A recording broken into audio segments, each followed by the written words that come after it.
Hi, this is Kent. In this lesson, we're going to be working with pitch bend wheel on electronic keyboard. This pitch bend wheel can be found on most professional quality electronic keyboards, especially electronic synthesizer type keyboards. But it's on most of the stage quality electronic keyboards, and also you can find it on less expensive keyboards as well these days. Um, and what we're going to talk about is not everything about the pitch bend wheel, um, but we're going to look at one aspect of it, which allows you to do movement between a particular note and a note that is a whole step away, either up or down. And so that's what we're going to talk about is a couple of riffs that you can do when you're using one particular aspect of the pitch bend wheel, which is the most easy to use, which is moving from default, which is where it's just sitting here in the default, which is the actual pitch of the note you're intending to play. And if you push it all the way up until it stops, it's going to go up one whole step from where you were. So I was going from G to A in that case. So knowing the constraints of the wheel is really important. The whole step being all the way up there and the whole step down being all the way down here. And that's what we're going to work on in this lesson is using that aspect of it. Obviously, there's all the in-between areas, which gets you into half steps or any other micro step that you could think of, which you can use to get a lot of bluesy effects and cool stuff like that. But it helps really in the beginning to know the constraint of whole step here and a whole step down here. And in this lesson, I'm going to show you a few ways to use that and to make some cool riffs. Okay, so here's a good one to work with. It's a cool riff. And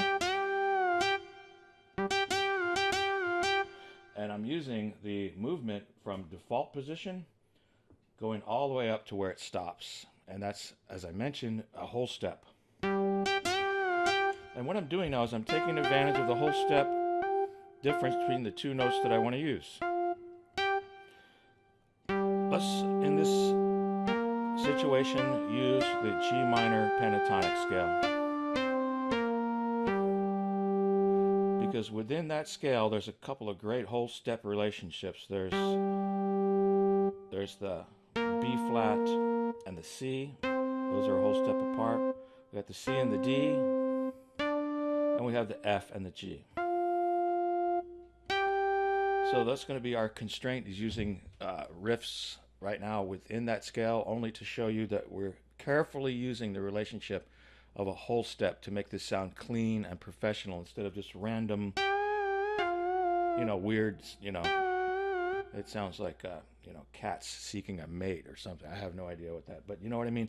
If you don't know how to control the wheel and you're just moving it all around, it's going to be a heck of a lot of experimentation. You can use your ear just the way guitar players do. Generally, a guitar player has to bend that string and hear or study the target notes and the relationship between them to get that clean sound. Random pitch bending is not the way to go.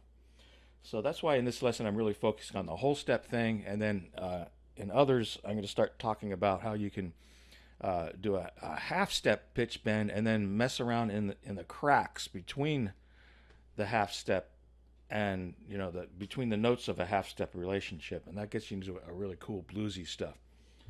All right, back to the whole step thing and this lick. I'm going to take a G down here. I'm going to this is my thumb. I'm going to go up here with my pinky. And then when I hit the F, I immediately going to start pushing forward. Slow motion here. And that brings me back up to the G. So without the wheel, I'm basically going.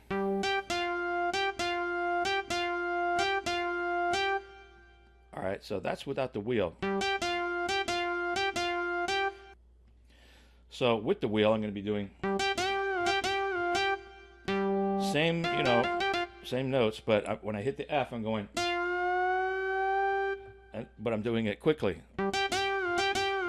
So if you're going to practice this, you want to first just go, and then you want to practice when you hit the F going up all the way to where it stops. And it's going to take, practice to get it clean. You've even noticed that, while I'm talking here, some of them are cleaner sounding than others. It takes, a certain amount of concentration to get the speed of this turn in a way that you like it. But you can, you could extend it slowly in a jam.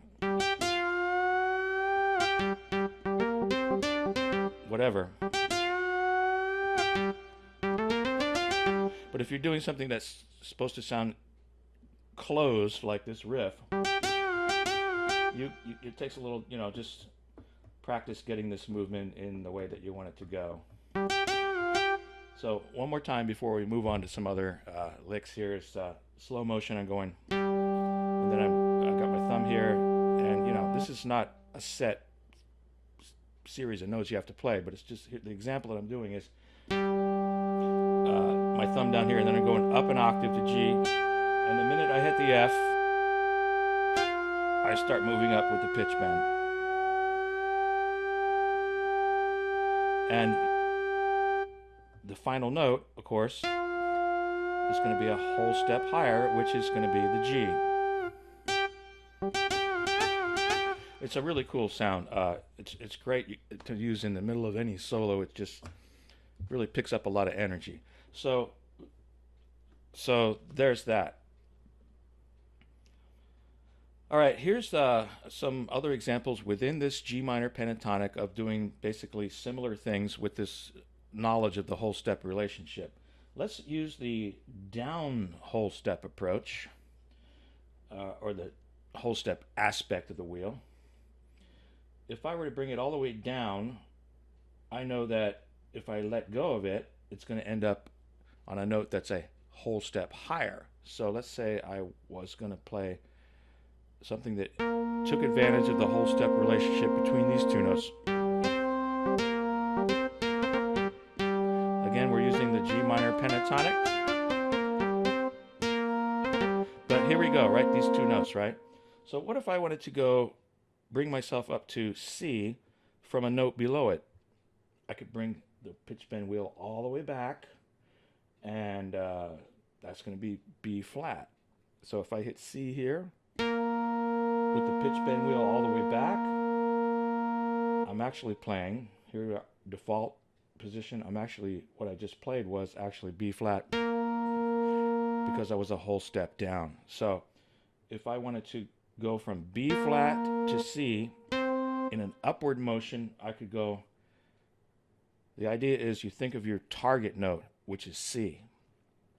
So I know that I want to end up playing a C, which is, so I don't have to use this guy at all because I got my pitch bend thing. I'm going to hit the C.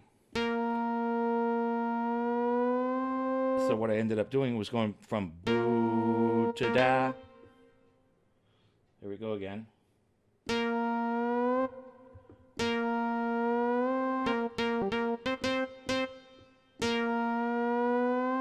And that really sounds good on the fifth of a scale, by the way.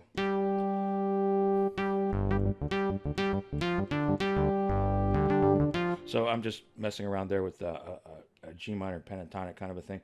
But let's say we had a groove like that. Going to here, the fifth of the scale, and coming up on it from C below would be basically, I'm going to hit this note. I'm going to pull the pitch bend back here so that, if I know that at this point, if I hit this D note, it's not going to be D because I'm pulled back here all the way. I'm a whole step below, which means I'm actually doing this note. But if I want to come up on it from this note to here, that means here's my target. Always think of your target note.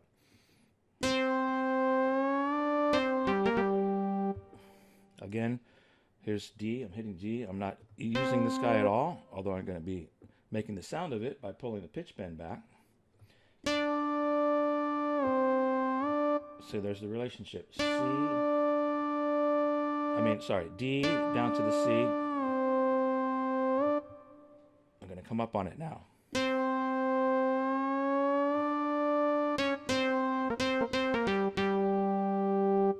So that's, an approach from a half step below type of effect. So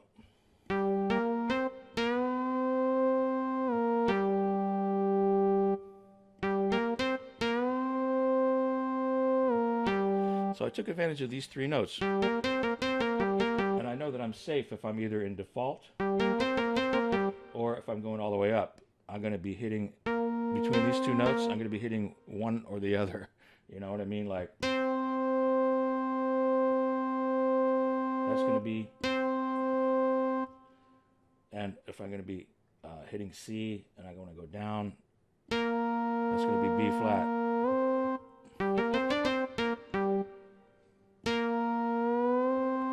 I just went.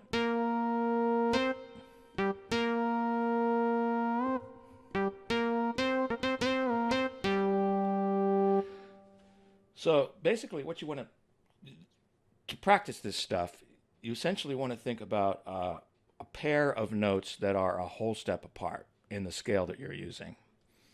And you want to realize that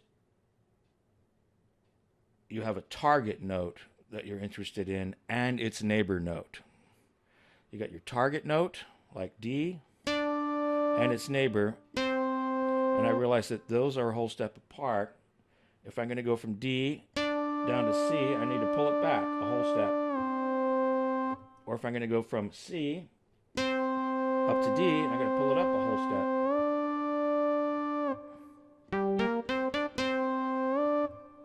I just went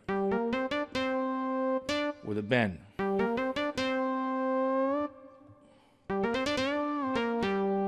So it's a lot of fun if you really stay with the constraints of either all the way up or all the way down, and you're thinking about a pair of notes that are a whole step apart.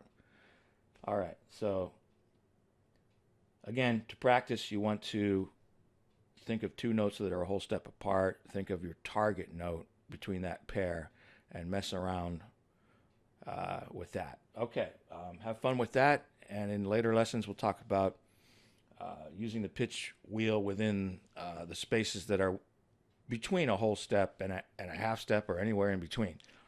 All right, so I hope you enjoy working with this, and I'll catch you next time.